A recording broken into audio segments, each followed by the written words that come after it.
कभी थोड़ा विचार करो तो हमारे सनातन में 9 का बहुत बड़ा महत्व है। 9 की संख्या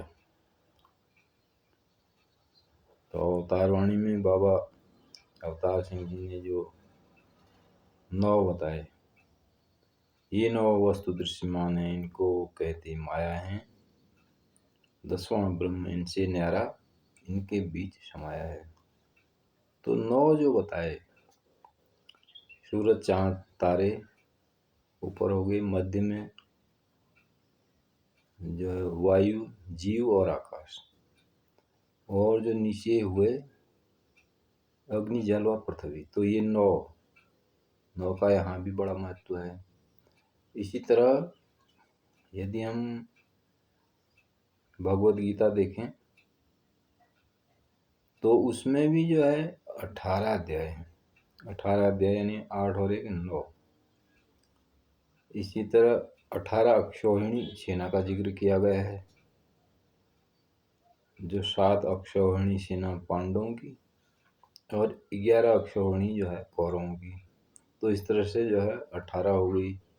तो 8 और 1, 8 में 1 जोड़ दें 9, तो यहाँ पर भी 9 आ गया।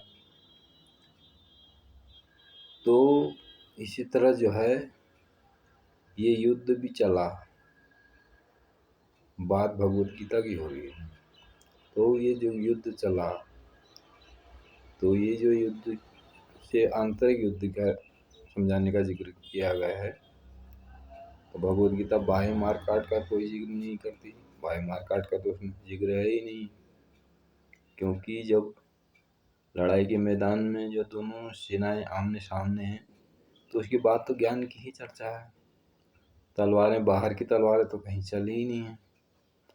तो जो भी है, तो ये जो युद्ध चला, तो इसमें भी 18 दिन का ही जिक्र है। तो 8 और 1 9, तो यहाँ भी 9 की संख्या आती है।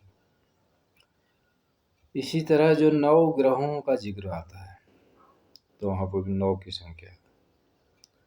और रत्न जो हमारे वहाँ भी 9 रत्न का जिक्र आता है, तो 9 है रत्न।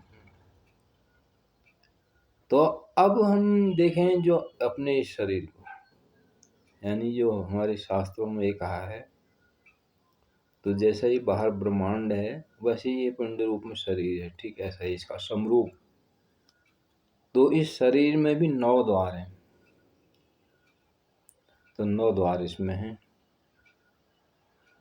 इस शरीर में। तो इसी तरह जो है श्री कृष्ण ने इस शरीर के लिए जो है अश्रद्धा मूल प्रकृति का जिक्र किया गया है, और उसके साथ एक जोड़ा है मन। तो इस तरह से 8 और 1 9 हो गए, यहाँ भी 9 का जिक्र आ गया। तो अश्रद्धा मूल प्रकृति में जो है 5 तो तत्व हो गए, उसके बाद बुद्धि, चित्त और अहंकार 3 ही हो गए, तो कुल मिला के 8 और प्लस 1 मन। तो यहाँ भी 9 का जिक्र ऐसे किया हुआ है। तो 9 का बड़ा महत्व है। ये इसका जो है एक सूक्ष्म विज्ञान है। तो यथा पिंडे तथा ब्रह्मांडे, ये कहा गया है हमारे उपनिषदों में। तो जैसे ये बाहर ब्रह्मांड है, ऐसा ही ये शरीर है पिंड रूप में, इसी का समरूप। तो इसके अंदर भी सारी वही क्रियाएं हो रही हैं जो ये बाहर हो रही हैं। तो एक बहुत बड़ा सूक्ष्म विज्ञान है। तो हमारे जो सनातन का जो ये एक अध्यात्म जो है बहुत सूक्ष्म विज्ञान, तो उसको बहुत बारीकी से समझने की जरूरत है। यह हमारे उपनिषदों में भी कहा गया है, संत महापुरुष भी यही बात कहते हैं। लेकिन कुछ लोगों ने इनको जो है भ्रामक तथ्यों में उलझा दिया गया है। तो ये भ्रामक तथ्यों में ये चीज़ें ना उलझा के, तो ये कहा क्या गया है वास्तव में जो है ये सूक्ष्म विज्ञान क्या है इसको समझने की जरूरत है। किसी तत्वदर्शी महापुरुष के संरक्षण में जाकर, जो भगवद गीता में श्री कृष्ण कह रहे हैं।